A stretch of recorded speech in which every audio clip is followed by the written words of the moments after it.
Let's talk about cryptography. So, a thing that I see on a lot of engagements, surprisingly, is people not understanding this concept of hashing. A hash, if we're going to talk about it mathematically, is you have this random black box function, you put it a message in, and it's supposed to produce a theoretically, quote unquote, unique output we're going to call H. We can actually see this in real time if we want to open a terminal.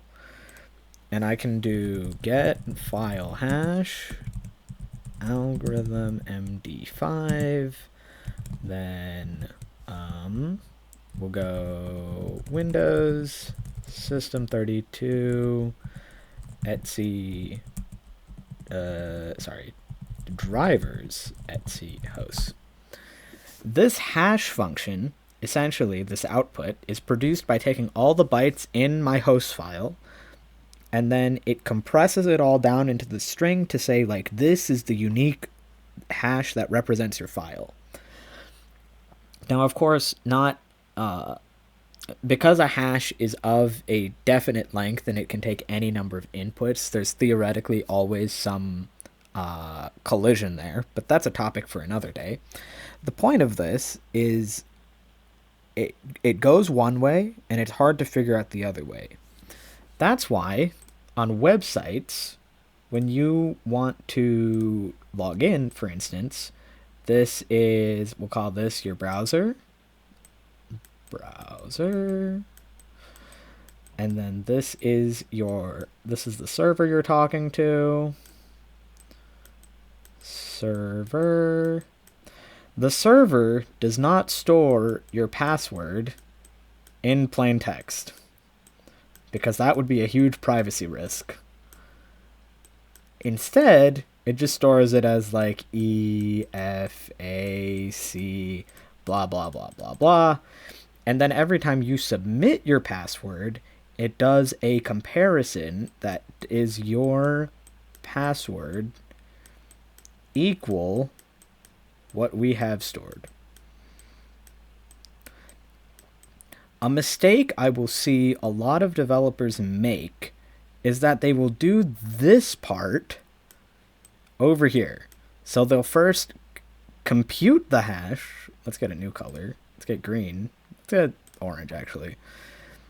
They'll send the hash over the wire.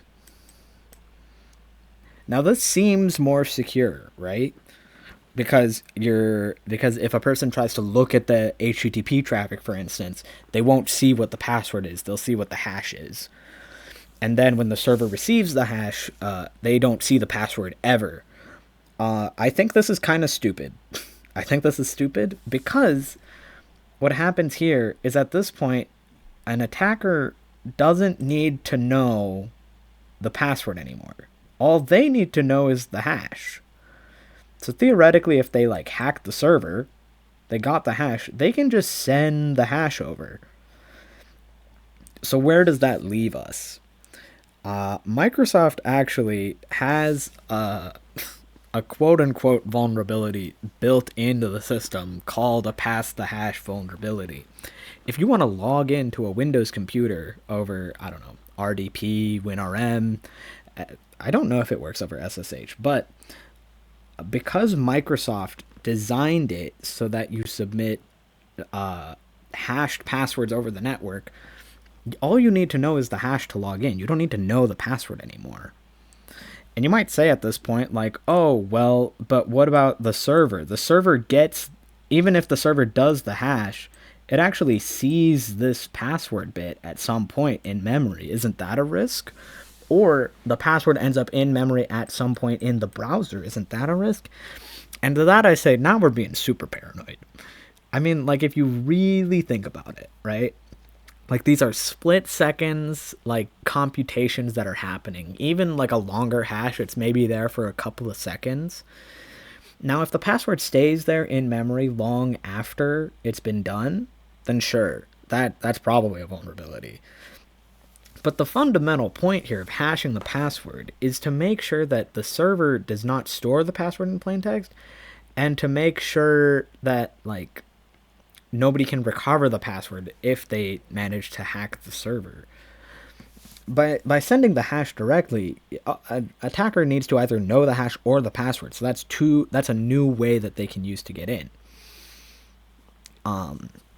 Now, I know there's a blog out there that suggests the idea of having like an intermediate thing in the middle to have like send a hash here and then compute another hash on top of that on the way there.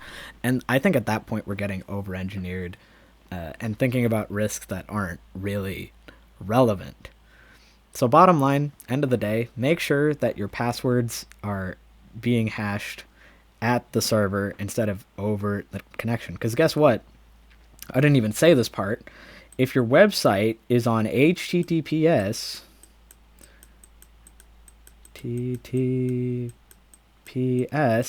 the S means they're using TLS to encrypt the traffic. There should be no way they see that. Now, is there an argument to be even more paranoid? Yeah, but now we're being paranoid for the sake of being paranoid.